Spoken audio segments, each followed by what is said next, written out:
আজকালকার ছেলেরা বিয়ে করেই বউকে নিয়ে আলাদা হয়ে যায়, কেন বুঝি না। অথচ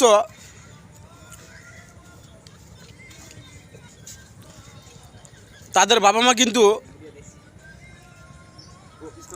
তাদেরকে রেখে, ছোটোবেলায় রেখে যায় নাই। এখন ছেলেরা কিছু হলেই বলে যে আমাদের সংসার চলে না, বাবা মা কীভাবে দেখব। অথচ আমাদের বাবা মা কিন্তু আমাদেরকে ওভাবে দেখে নাই, তারা আমাদেরকে ফেলে রেখে যায়নি। তারা কষ্ট করে তিলে তিলে তিলে তিলে বড় করেছে, তারা না খেয়ে আমাদেরকে খাইয়েছে। যখন দুনিয়ার আলো চোখে দেখলাম আমাদের বাবা মা ভিজা বিছানায় শুয়ে আমাদেরকে শুকনাতে রাখছে,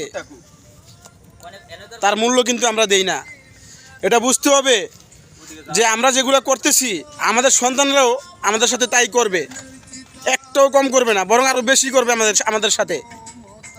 অতএব সমস্ত ছেলেদের উদ্দেশ্যে বলি, ভাই তোমরা বিয়ে করেই আলাদা হয়ে যেও না, বাবা মা নিয়ে সুখে দুঃখে একসাথে খাও, একসাথে থাকো, জান্নাতের দেখা বাবা।